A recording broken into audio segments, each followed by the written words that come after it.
The Portland Trailblazers last night won Game 2 in San Antonio. We understand Wemby got injured. That's basically the reason they were able to get the win. But what a game and what a performance from Scoot Henderson after everyone wrote him off his first 2 seasons. Perfect time to say it's a great day to be a Blazer.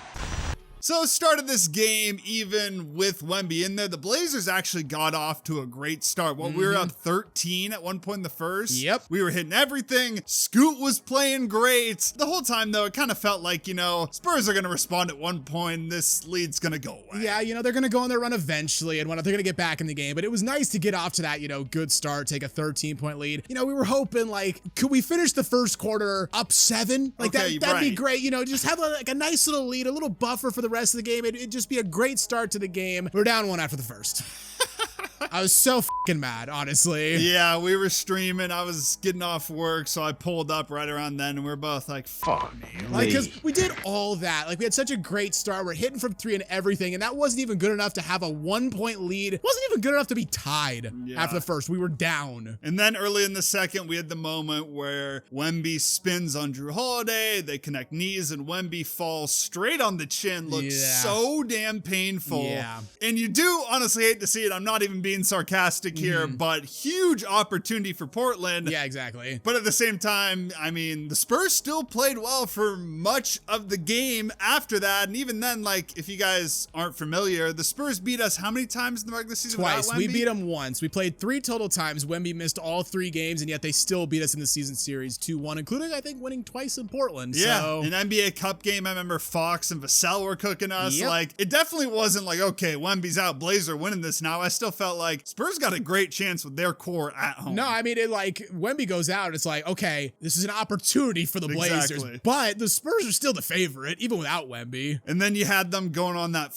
13-0 run to start the fourth. Oh my God. Got up to a 14-point lead. The Blazers could not score. I remember it was 4 minutes in, they pulled a graphic. It's it was showing the points. 0 to 13 in the fourth quarter. Yeah, and that Luke Cornett fucking Oh my God. It was so fucking frustrating because we had briefly retaken the lead at the end of the third quarter. We had kind of fallen behind by 10-ish in the third and whatnot, kind of around that. I remember they displayed a graphic. It was scoring since the Wembanyama injury, and they had outscored us by 10. I was like, great job, fellas, right? But we got back into it at the end of the third. We took a briefly. We were still down by 1 going into the fourth quarter, but we were right there, and you give up a 13-0 run. You don't score for the first 4 minutes of the fourth quarter, and Luke Cornett's yamming it on you. Great start to the quarter, guys. Yeah, I kind of felt like it was over after that.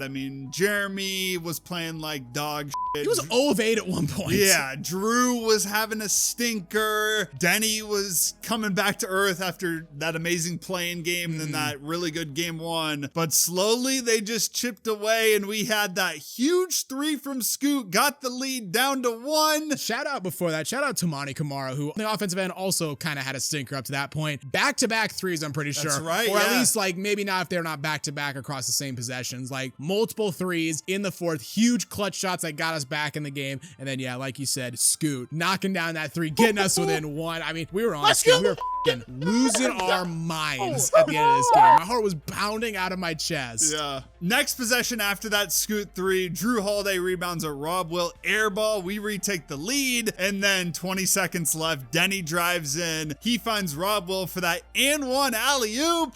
Kind of felt like, okay, we have a chance to seal this. Just please make the free throw. Just make 1 free throw, Rob Will. I'm begging you. I'm begging you. Our blood pressure can drop 20 points. Just please make it. And he misses it. Yeah. No hate, because he still got the bucket. I was still happy with that, but I'm like, come on, man. Yeah, the help us out here. It's in and out too, right? Yeah, it's just. They got to make you sweat. They never can just, give you a win, just win a game by 7 points or whatever. Even CJ, the former Blazer for the Hawks, he's got to add some drama into his game, right? He's got to miss 2 free throws at the very end, Eventually, though, both teams trade free throws. We get down to the final moment. Spurs got to go for 3. Blazers don't really have time to foul because they're going to shoot it right away. Devin Vassell gets a look, and it looks like it's headed in because he was hitting everything the whole night. Especially from mid-range. It was pissing me off. I was like, who's this Kobe Bryant knockoff they got playing out here. Hey, Vassell's kind of been torching us all season. Yeah. But this shot he didn't make. He almost made it, though. He almost made. I thought it was going in. Yeah, exactly. But Matisse Thybulle comes up huge with the defense. Doesn't foul, like keeps his arm like up just enough. Oh, it was perfect. Ball is like, bounced around, finds Drew Holiday. Timer expires.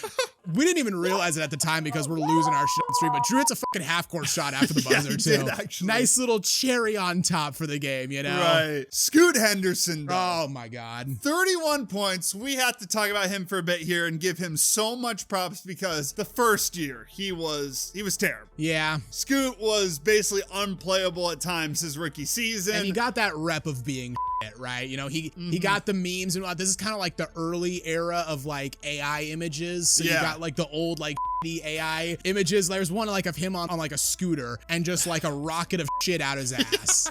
Like just that classic one. It's just like, great. What a great way to start your career, Yeah, and it's for the Blazers. Like once you get that reputation, people aren't watching our fucking games. Yeah, so it sticks, right? Yeah. Like we had plenty of people come in the stream and be like, yo, this is the first time I've seen Scoot hoop in like years. Like, is he actually like good now?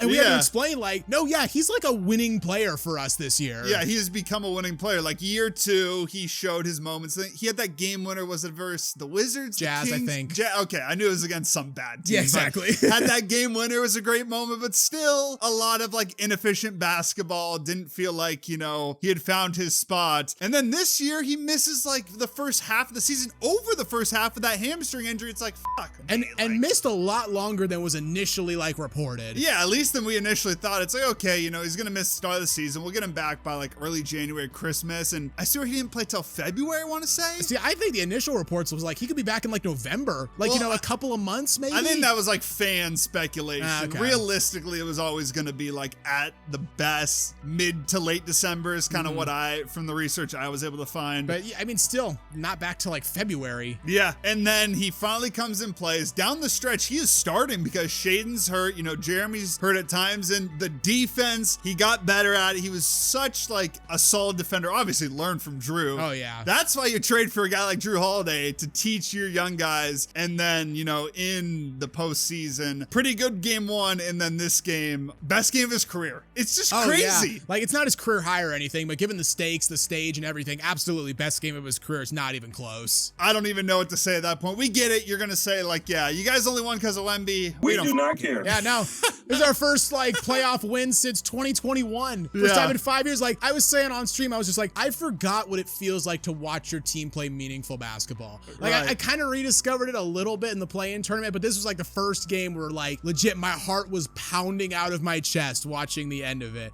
And I can't fucking wait for game 3. Game 3, we got our tickets secured already. Bought them on stream. Bought them literally right after the game because they're like, these fuckers are going to go through the roof in like a couple hours and whatnot. And going forward the rest of the series, like obviously Wemby's the big story. Now he's got a clear concussion protocol. I've seen people on Twitter, tweet out like, the earliest a player's ever come back in the playoffs was 4 days. So in that case, he would miss game 3. And they're saying an average recovery time is more like around the time of game 5 and 6. So again, you never wish for injuries for everyone, especially a guy like Wemby, who I think we've both made it clear in various videos we're big fans of. We think he's great for the game and whatnot, but it's the hand that both teams have been dealt. So now if you're the Blazers, you have a massive opportunity. If you can get these next 2 games at home, go up 3-1, still probably, if Wemby comes back game 5, it's still probably the Spurs series to lose, right? Because they just are objectively a better team than us. But it's honestly kind of like what the Lakers are doing against the Rockets, right? You just got to hold out long enough at this point. And you've been given a big opportunity to. Yeah, like you said, game 3 is going to be absolutely hyped in the Moda Center. We'll be there. Find us in the 300 level. Yeah. They're not handing out playoff shirts, but maybe we'll bring some of our own from previous years. Yeah, might have to, but we are just on cloud 9 after the Blazers. If you can't tell, we're having a good time right now. I mean, us on stream, I'll overlay a clip right now. We were going fucking crazy. Yeah, we were going so crazy that actually we hit the limit around the mics. Thank God you had that, or probably would have caught a lawsuit for a blown eardrum. Yeah, exactly. Blowing out someone's hearing or whatever. Someone responded to that in like chat. It was like, thank God for the limiter on the mic. If you enjoyed the video, give us a like, subscribe to the second channel, and if you guys somehow found this video and you don't know about us, check out the main channel in the description. A lot more like polished, better edited videos, but you know these are fun too as well. Like we said, just hyped. Game 3 is gonna be awesome. Let's fucking go, Blazers! It's a great day to be a Blazer, baby.